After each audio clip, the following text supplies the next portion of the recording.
আসসালামু আলাইকুম আমার প্রিয় সকল ভিউয়ার্সরা কেমন আছেন? আশা করছি ভালো আছেন। আলহামদুলিল্লাহ আমরাও অনেক বেশি ভালো আছি। যারা চিকেন কষা পছন্দ করেন আশা করছি আমার আজকের রেসিপিটা তাদের কাছে অনেক ভালো লাগবে। বাই দ্য ওয়ে, আমি সিথি, আমার চ্যানেল এসকে স্টুডিওর তরফ থেকে আপনাদের সবাইকে স্বাগত জানাচ্ছি। আজকে আমি আপনাদের সাথে শেয়ার করব স্পাইসি চিকেন কষা রেসিপি। এটা কিন্তু খুবই সহজ একটা রান্না এবং খেতেও হয় দুর্দান্ত। এভাবে চিকেন রান্না করলে খেয়ে আপনি আঙ্গুল চাটতে বাধ্য হবেন। তাহলে চলুন স্পাইসি চিকেন কষা রেসিপিটা দেখে নেওয়া যাক।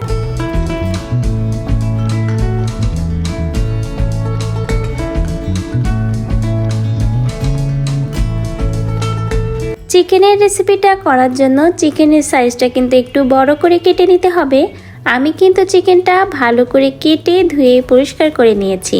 চিকেনটা আমি এখানে কিভাবে কেটে নিয়েছি সেটাও আপনারা একটু দেখে নিন। একটু বড় সাইজ করে কিন্তু চিকেন কষার জন্য চিকেনটা কেটে নিতে হয়। তো সাইজগুলো আমি মিডিয়াম সাইজ করে কেটে নিয়েছি। চিকেন কষা করার জন্য চিকেনের সাইজগুলো যদি আপনি ছোট করে কাটেন তাহলে কিন্তু অল্প সময়ের মধ্যে গলে যাবে আর ভেঙে যেতে পারে। এজন্য একটু বড় সাইজ করে আপনারা চিকেনটা কেটে নেবেন। এখন ম্যারিনেট করব, এজন্য এখানে আমি 1 চা চামচের মতো আদা দিয়েছি এবং 1 চা চামচের মতো রসুন বাটা অ্যাড করে দিচ্ছি। এটা আপনারা চিকেনের পরিমাণ বুঝে এর ভিতরে ম্যারিনেশনের জন্য মশলাটা দিবেন। আর দিচ্ছি কিছুটা লবণ আর শুকনা লাল ঝালের গুঁড়া। যেহেতু আমি আজকে স্পাইসি চিকেন কষা করব, এজন্য চিকেনে কিন্তু ঝালের পরিমাণটা একটু বেশিই দিব। এজন্য কিন্তু ম্যারিনেশনের সময়ও আমি কিছুটা শুকনা ঝালের গুঁড়া অ্যাড করেছি। ভালো করে এখন মশলাগুলো চিকেনের সাথে মিশিয়ে নিব। আর মাখা হয়ে গেলে এটাকে আধা ঘন্টা থেকে 45 মিনিটের মতো রেস্টে রেখে দিব। আপনার কাছে যদি ম্যারিনেশন করে রাখার এতটা সময় হাতে না থাকে সেক্ষেত্রে আপনি 10 থেকে 15 মিনিটের মতো ম্যারিনেশন করে রাখতে পারেন। চিকেনে খুব ভালো করে মশলা মেখে নেওয়া হয়েছে। এখন চিকেনটা ম্যারিনেশনের জন্য এক সাইডে রেখে দিলাম। আর এখন আমি একটা শুকনা কড়াইতে কিন্তু কিছুটা জিরা ভেজে নিব। এভাবে শুকনা জিরা হালকাভাবে ভেজে নিলে জিরা ভাজার খুব সুন্দর একটা ফ্লেভার পাওয়া যাবে এই স্পাইসি চিকেন কষা রেসিপি থেকে। জিরাটা লাল করে ভাজা হয়ে গেলে নামিয়ে নিতে হবে এবং ঠান্ডা করে জিরাটা খুব ভালো করে মিহি করে গুঁড়ো করে নিতে হবে। জিরাটা নামিয়ে নিয়ে একই কড়াইতে আমি পরিমাণ মতো তেল অ্যাড করে দিয়েছি চিকেন কষাটা রান্না করার জন্য। চিকেন কষায় অবশ্যই কিন্তু তেলের পরিমাণটা আপনাকে একটু বেশি দিতে হবে, কারণ এখানে কিন্তু তেমন পানি ব্যবহার করা হবে না। আর এখানে আমি এখন কিছুটা আলু ভেজে নেব চিকেন কষার জন্য। আলুটা কিন্তু অপশনাল। আপনারা যারা চিকেন কষায় আলু খেতে পছন্দ করেন তারা কিন্তু চিকেন কষার ভিতরে আলুটা দিতে পারেন, কিন্তু দেওয়ার আগে অবশ্যই তেলের ভিতরে ভেজে দিতে হবে। আর যারা পছন্দ করেন না তারা কিন্তু আলুটা স্কিপ করে যেতে পারেন। আমি আলুটা দেখুন লাল লাল করে ভেজে নিয়েছি। এর থেকে আর বেশি ভাজবো না। এখন আলুগুলো তুলে নিব। এভাবে চিকেন কষার ভিতরে আলুটা লাল করে ভেজে দিলে আলুটা খেতে চিকেন কষাই বেশ ভালো লাগে। আলুটা তুলে নিয়ে সেই তেলের ভিতরেই এখন আমি গোটা এলাচ, দারচিনি, গরম মশলা এবং তেজপাতা অ্যাড করে দিচ্ছি।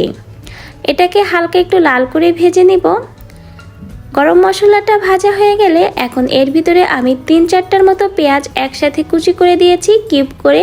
তেলের ভিতরে এই কিউব করা পেঁয়াজগুলো এখন ভেজে নিব। আর চিকেন কষার জন্য পেঁয়াজটা কিন্তু আপনাকে হালকা বাদামি করে ভেজে নিতে হবে। আর এই ভাজাটা কিন্তু সময় নিয়ে আপনাকে ভাজতে হবে।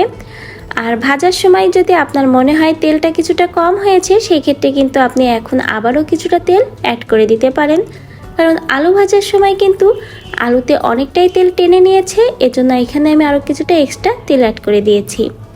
হালকা করে কিন্তু দেখুন আমি পেঁয়াজটা ভেজে নিয়েছি। এখন এর ভিতরে আদা বাটা এবং রসুন বাটা অ্যাড করে দিব। আদা দিয়েছি 1 চা চামচের মতো এবং রসুন দিয়েছি 2 চা চামচের মতো দিয়ে এখন ভালো করে আবারও পেঁয়াজের সাথে আদা ও রসুনটা ভেজে নিব। কিছুটা সময় পর দেখবেন যখন পেঁয়াজ রসুনটা হালকা হালকা লেগে এসেছে আর একেবারে আদা আর রসুন পেঁয়াজের অ্যারোমাটা চলে গেছে, তখন এর ভিতরে কিছুটা পানি অ্যাড করে দিতে হবে যেন এর থেকে বেশি আর পেঁয়াজটা ভাজা না হয় বা পুড়ে না যায়। বাকি সকল মশলাগুলো একে একে এখন আমি অ্যাড করে দিব। স্বাদ মতো দিয়েছি লবণ এবং আবারও দিয়েছি বড় 1 চা চামচের মতো শুকনা লাল ঝালের গুঁড়া, আধা চা চামচের মতো হলুদ গুঁড়া এবং আধা চা চামচের মতো ধনিয়া গুঁড়া। মশলাগুলো এখন ভালো করে তেলের সাথে কষিয়ে নিব। ভালো করে কষিয়ে নিতে হবে মশলা থেকে একেবারে তেলটা ছেড়ে দেওয়ার আগ পর্যন্ত। এরপর এর ভিতরে প্রথমে ভেজে রাখা জিরা গুঁড়াটা অ্যাড করে দিব। আর এখানে জিরা ভাজাটা কিন্তু আমি অর্ধেকের মতো অ্যাড করেছি এবং 3 থেকে 4 চা চামচের মতো অ্যাড করেছি টমেটো সস। টমেটো সসটা আপনাদের কাছে না থাকলে পাকা টমেটোও কিন্তু আপনারা বেটে দিতে পারেন। খুব ভালো করে এই মশলাগুলো কষিয়ে নিলে দেখবেন মশলা থেকে একেবারেই তেলটা ছেড়ে দিয়েছে। তখনই কিন্তু আমি ম্যারিনেট করা চিকেনগুলো দিয়ে দিব। চিকেনটা দেওয়ার পর আপনার চুলার হিটটা মিডিয়াম টু লো এর মাঝে রাখতে হবে। আর মিডিয়াম টু লো এর মাঝে রেখেই কিন্তু আপনাকে চিকেন কষাটা রান্না করতে হবে। 5 থেকে 7 মিনিটের মতো ঢাকা চাপা দিয়ে রাখবো। এতে করে চিকেনের গায়ে যে এক্সট্রা পানিটা থাকে সেটা কিন্তু খুব সহজেই চিকেন থেকে বের হয়ে আসবে। এতে করে কিন্তু আপনাকে এক্সট্রা আর কোনো পানি দেওয়ার প্রয়োজন হবে না চিকেন কষা রান্নাতে। দেখতেই পাচ্ছেন চিকেন থেকে কিন্তু অনেকটাই পানি বের হয়েছে। আর চুলার হিটটা লোতে রেখে আপনারা চিকেনটা রান্না করবেন, তাহলে চিকেনের এই পানিতেই কিন্তু চিকেনটা খুব ভালো করে সেদ্ধ হয়ে যাবে। আপনাকে এক্সট্রা আর কোনো পানি দেওয়া লাগবে না চিকেন কষায়। এখন কিন্তু চিকেন কষা রান্না করার জন্য এক্সট্রা কোনো পানির প্রয়োজন হয় না, চিকেনের পানি দিয়েই কিন্তু সম্পূর্ণ রান্নাটা করে নেওয়া যায়। এভাবে 20 থেকে 30 মিনিটের মতো চিকেন কষাটা রান্না করে নিতে হবে। আর চিকেন কষা রান্নার মাঝে অবশ্যই কিন্তু ঢাকনা উঠিয়ে একটু নাড়াচাড়া করে দিতে হবে, যেন চিকেনের গ্রেভিটা ঘন হয়ে আসার সাথে সাথে নিচের দিকটা পুড়ে না যায়। আর 20 থেকে 30 মিনিট রান্না করার পরে দেখতেই পাবেন আপনাদের চিকেনটা কিন্তু সফট হয়ে যাবে আর গ্রেভিটাও কিন্তু ঘন হয়ে আসবে। স্পাইসি চিকেন কষার এ পর্যায়ে যে ভেজে রাখা আলুটা উঠিয়ে রেখেছিলাম প্রথমে, সেটাই অ্যাড করে দিব। যারা চিকেনের একঘেয়ে রেসিপি খেতে খেতে বিরক্ত হয়ে গেছেন তারা কিন্তু এই স্পাইসি চিকেন কষা রেসিপিটা ট্রাই করতে পারেন। আলুটা চিকেনের সাথে মিশিয়ে নিয়েছি। আর প্রথমে যে ভেজে রেখেছিলাম জিরাটা, সেটার অর্ধেক পরিমাণ কিন্তু প্রথমে আমি মশলা ভাজার ভিতরে দিয়ে দিয়েছি আর বাকি অর্ধেক এখন আমি অ্যাড করে দিচ্ছি। এই জিরা ভাজাটা দেওয়ার জন্য আপনার চিকেনের স্বাদটা কিন্তু একেবারেই চেঞ্জ হয়ে যাবে। আর চিকেন কষা থেকে দেখবেন খুবই সুন্দর একটা অ্যারোমা আসবে। মশলাটা মিশিয়ে চিকেনটা আরও 5 থেকে 7 মিনিটের মতো রান্না করে নিতে হবে। চিকেন কষার এই রেসিপিটা কিন্তু গরম ভাতের সাথে খেতে ভীষণ ভালো লাগে। এছাড়াও আপনি পরিবেশন করতে পারেন রুটি, পরোটা, সাদা ভাতের সাথে। যেহেতু সামনে রমজান মাস, চিকেনের এরকম একটা রেসিপি হলে সকলেই কিন্তু সেহরিতে তৃপ্তি সহকারে অনেকটা ভাত খেতে পারবে। এছাড়া দুপুরের লাঞ্চে ও ডিনারের জন্য চিকেন কষার এই রেসিপিটা কিন্তু একদম পারফেক্ট। চিকেনের রেসিপিটা অলমোস্ট কিন্তু আমার হয়ে গেছে। তেলটা কিন্তু খুব ভালো করে চিকেন কষার উপরে ভেসে উঠেছে।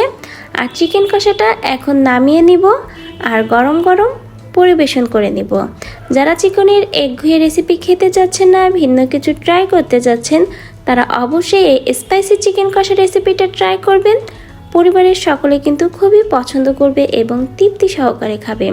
আশা করছি আপনাদের কাছে আমার আজকের ভিডিওটা ভালো লেগেছে। অবশ্যই অনুরোধ করব লাইক, কমেন্ট, শেয়ার করে দিয়ে আমার সাথে থেকে যাবেন। এবং নতুন যারা আজকে আমার ভিডিওটা দেখেছেন তারা প্লিজ সাবস্ক্রাইব করে পাশে নতুন বন্ধু হয়ে থেকে যাবেন এরকম নতুন নতুন ভিডিও দেখার জন্য। সবাই ভালো থাকবেন, সুস্থ থাকবেন। আল্লাহ হাফেজ।